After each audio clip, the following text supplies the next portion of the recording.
My name is Serafina Valle. I am 31 years old. And for a long time, I believed the most dangerous person in my life was just the man I loved too much. His name was Marcus Hale. He was 29. Handsome, in that polished, harmless way that made people trust him before he had earned it. He smiled with his whole face. He remembered birthdays. He brought coffee to the warehouse crew when the mornings were cold. He knew how to sound grateful. Humble. Loyal. That was what made what he did so hard to see at first. I run a small logistics company with my business partner, Jerome. We have about 15 employees. Nothing massive. No glass towers. No private jets. Just trucks. Invoices. Clients. Payroll. Fuel cards. Late nights. And the constant pressure of keeping everything moving. We brought in about $3 million in revenue annually. On paper, we were stable. In practice, every dollar mattered. Marcus started working for us 2 years ago as our office manager. That was how we met. He interviewed for the position, and I hired him because he was qualified. His references were strong. He understood bookkeeping, payroll, accounts payable, receivables, vendor management. Jerome liked him immediately. 6 months later, Marcus and I started dating. I know what people say. Don't date someone who works for you. Don't mix love with payroll. Don't let someone who knows your heart also know your bank systems.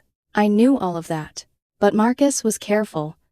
At work, he called me Serafina, not babe. He kept his tone professional in meetings.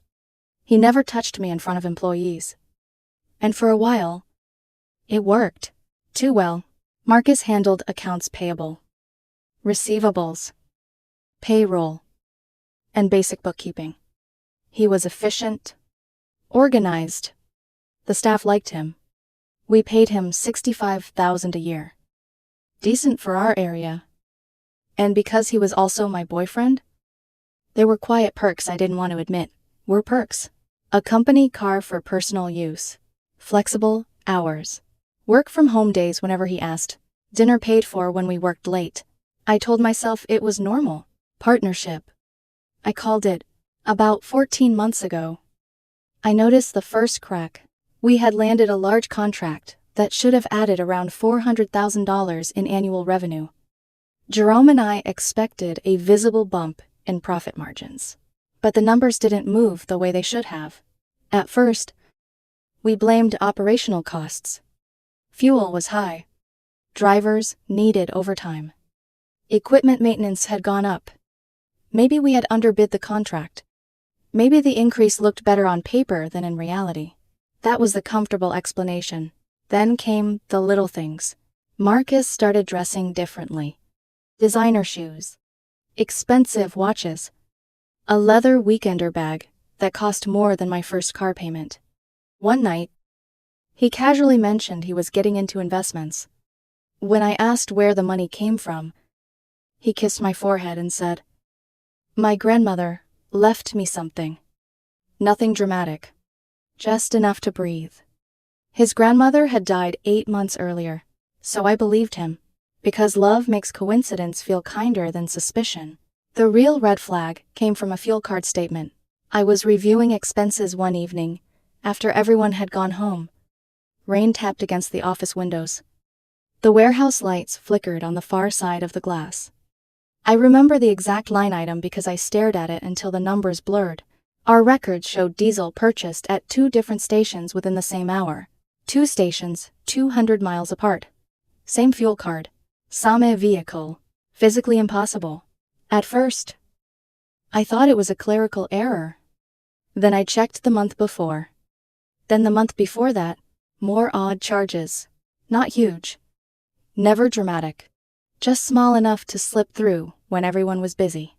I did not tell Jerome. I did not confront Marcus. I went quiet. That was the first thing Marcus noticed.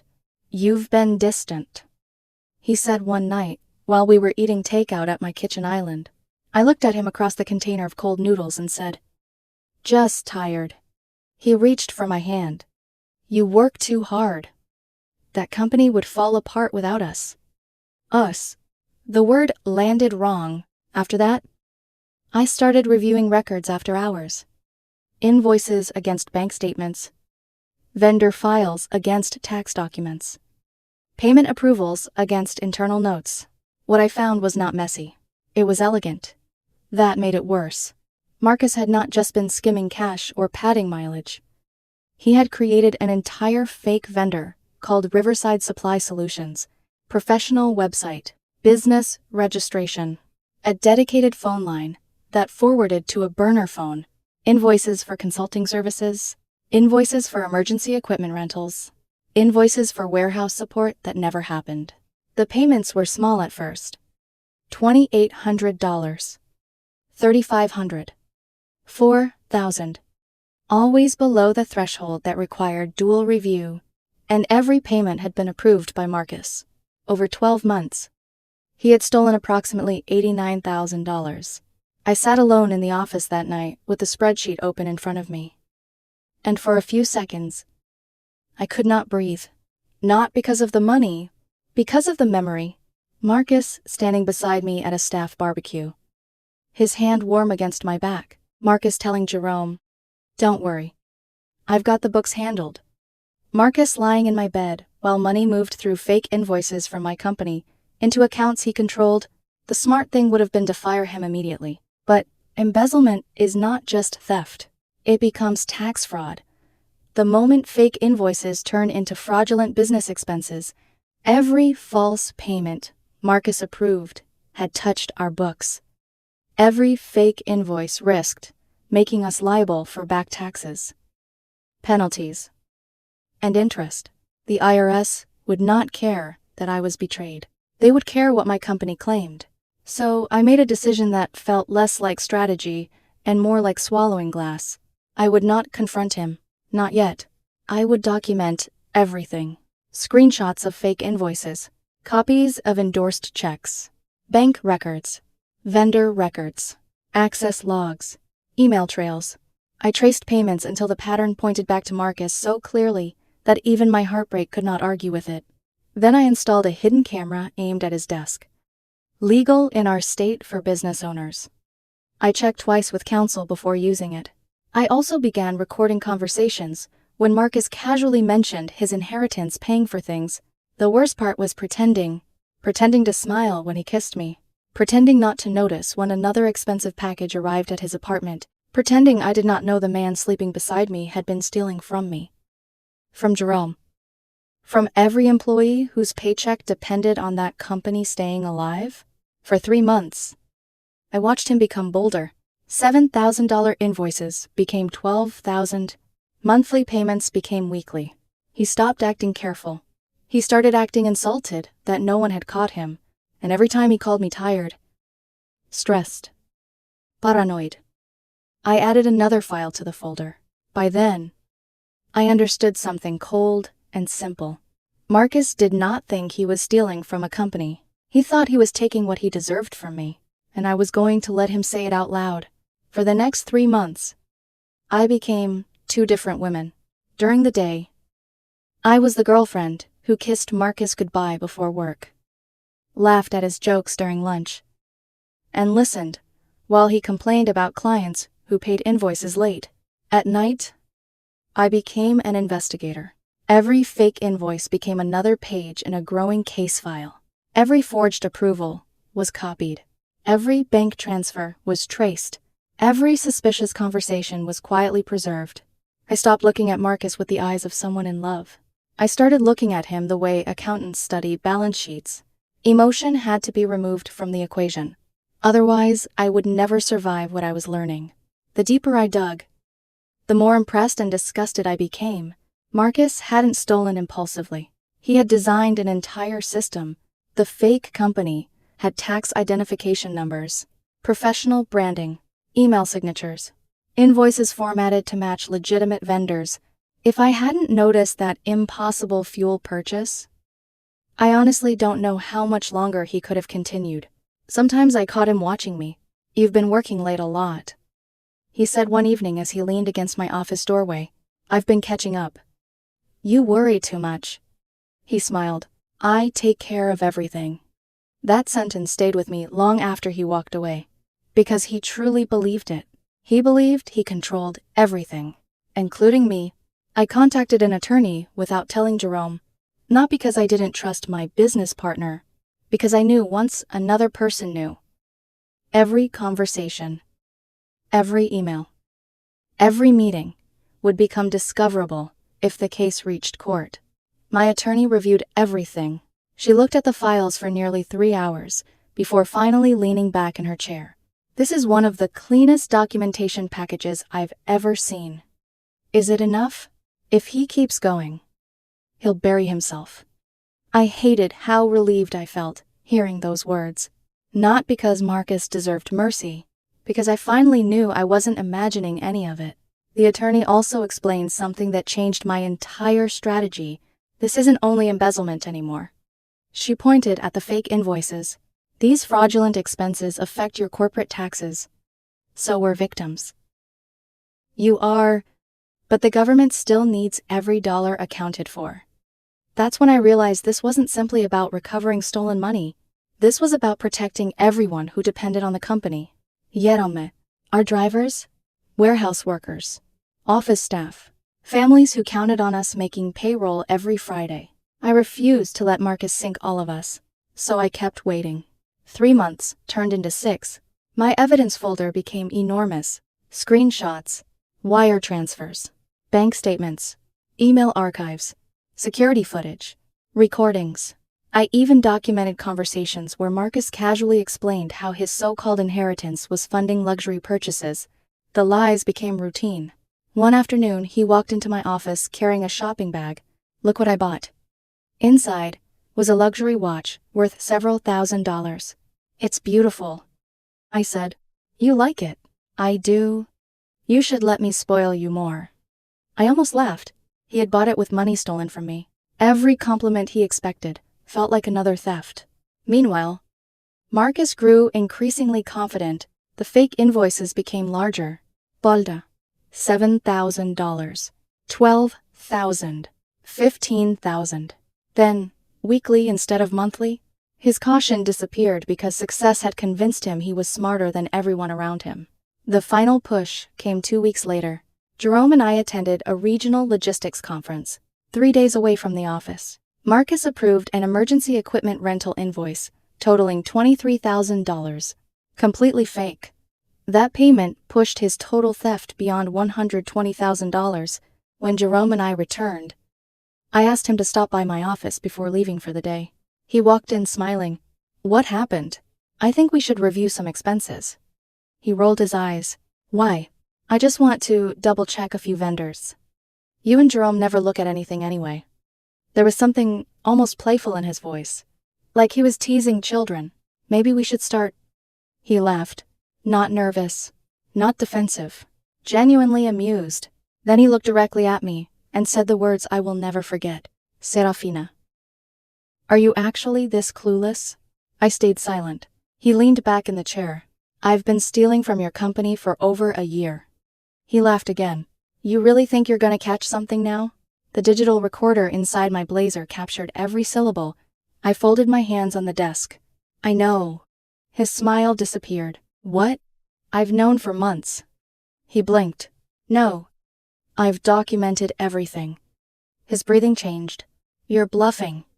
If you knew, you would have done something." I did. I opened one folder.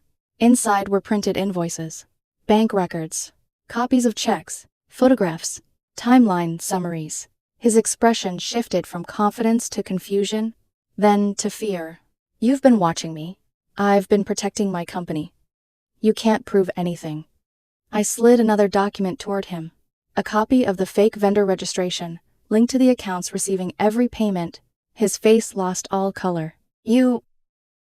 I traced everything. "This doesn't mean..." I interrupted quietly. "I gave you enough rope." He stared at me. "What does that even mean?" Before I answered, someone knocked on the office door. 3 measured knocks. Not employees, not clients. Marcus turned toward the sound.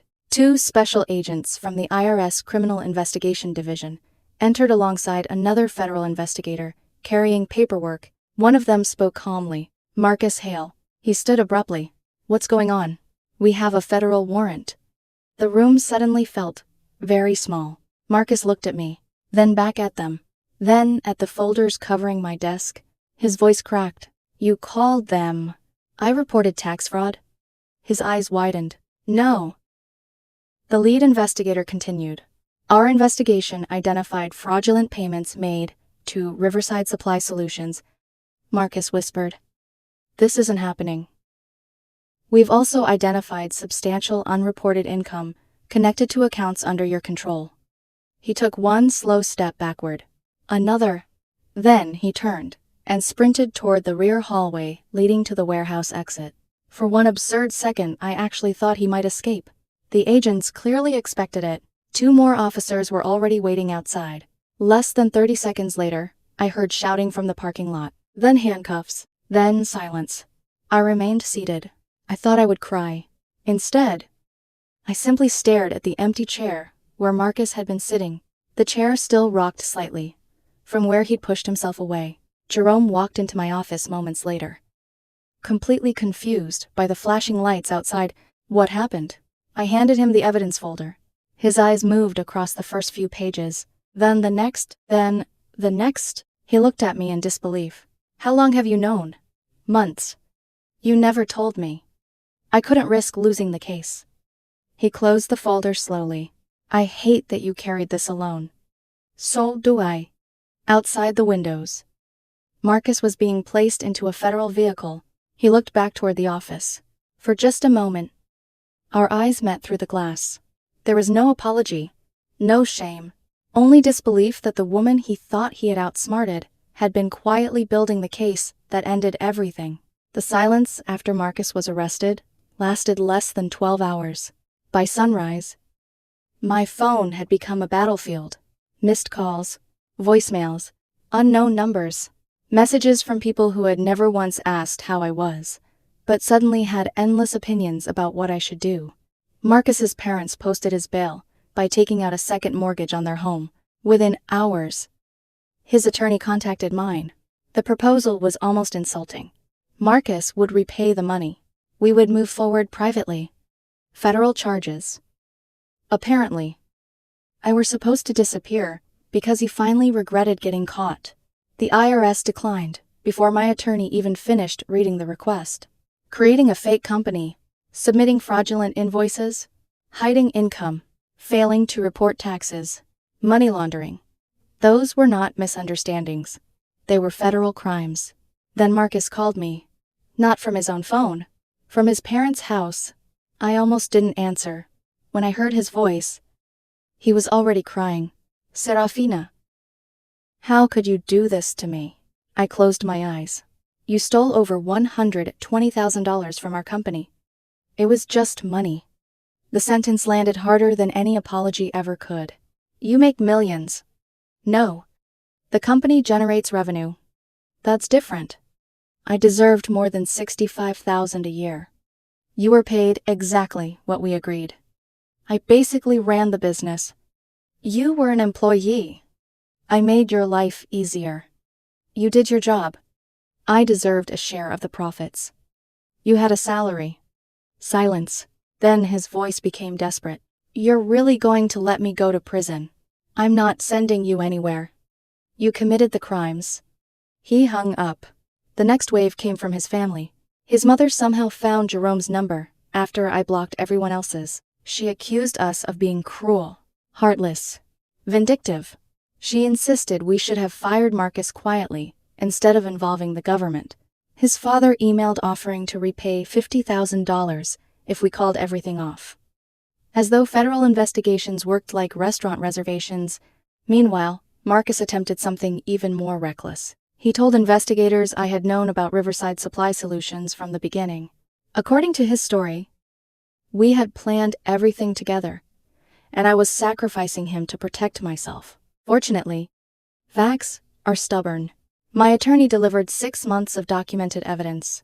The recordings, The hidden camera footage, the invoices, the timeline showing exactly when I discovered the fraud, electronic access logs, proving I had never entered the fraudulent accounts. Every lie collapsed almost immediately. The investigator looked at Marcus and asked a simple question. If Ms. Vale was involved, why would she anonymously report the fraud?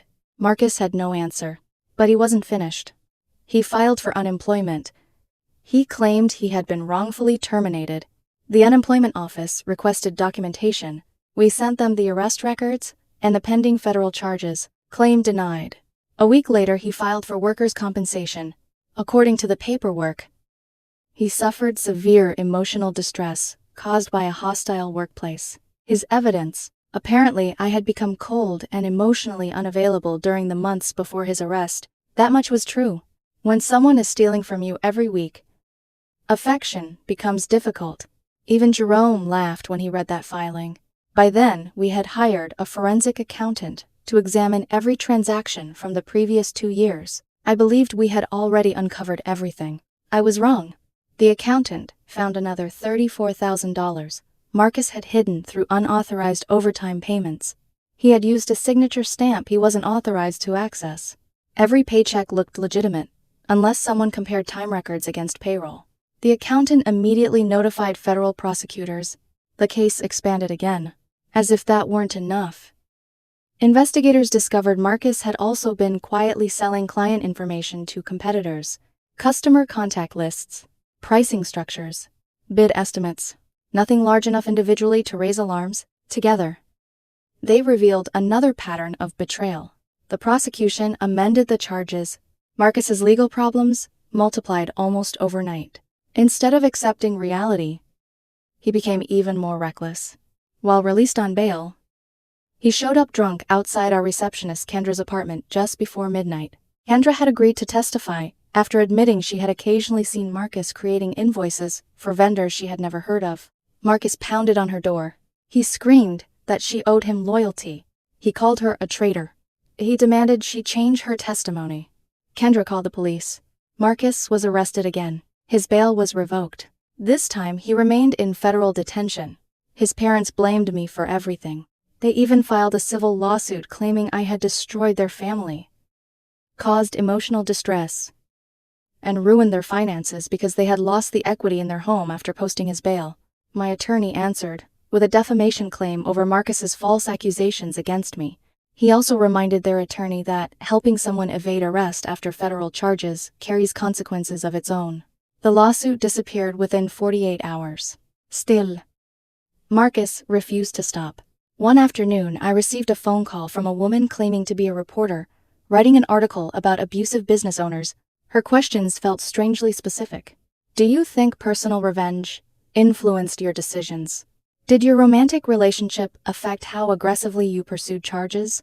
Every instinct I had developed over the previous months returned immediately. I'll only speak through my attorney. The caller disconnected without another word. Later, investigators traced the number to a prepaid burner phone purchased the previous day. The call had been arranged through someone Marcus met while in detention. Witness: tampering, obstruction, 2 more charges. The trial began the following month. It lasted only 3 days. Marcus entered the courtroom dressed in conservative clothes, hair neatly combed, looking more like a church volunteer than a man accused of sophisticated financial fraud. His attorney admitted the theft but argued for mercy. Marcus had supposedly acted out of financial desperation. The prosecution presented photographs of his luxury apartment, records showing the leased BMW, receipts for designer clothing, vacation bookings, luxury watches. The jury needed only minutes to understand that desperation had nothing to do with it. Then Marcus ignored his attorney's advice and took the witness stand. He looked directly at the jurors. I wasn't stealing. The courtroom became perfectly still. I earned that money. He insisted he had practically managed the company alone. He claimed Riverside Supply Solutions was simply an alternative compensation system. He even said he planned to report everything eventually. The prosecutor approached slowly. So your testimony is that you secretly transferred $154,000 from your employer because you believed your salary wasn't high enough. Marcus nodded confidently. Yes. And Ms. Vale was also your girlfriend? Yes. So you believed secretly stealing from both your employer and your girlfriend was an acceptable method of negotiating compensation? Marcus answered without hesitation. I took what I deserved. Several jurors visibly shook their heads. They deliberated for less than 2 hours. Guilty, on every count. At sentencing, Marcus's mother begged the judge for mercy. Then she turned toward me. If Serafina had just appreciated him the way he deserved, none of this would have happened. The judge didn't even acknowledge the statement. Marcus received 6 years in federal prison, 3 years of supervised release, full restitution, financial penalties totaling approximately $243,000. As deputies led him away, he looked back one final time. This isn't over. I met his eyes calmly. It ended the day you chose greed over trust. The company survived. Better than survived. Jerome and I rebuilt every financial control from the ground up. Dual approval for significant payments. Monthly audits. Segregated financial responsibilities. Independent external reviews. We hired a new office manager named Dolores. She was 58 years old. Had 3 decades of accounting experience. And smiled politely when I apologized for the amount of oversight built into the position. She laughed. The best accountants love being audited. For the first time in a very long while, the office felt peaceful. Months later, the IRS informed us that because my anonymous whistleblower report had led to significant recoveries, I qualified for an award under their whistleblower program. I used every dollar to strengthen the business Marcus had tried to hollow out from the inside. Today, Jerome is still my business partner.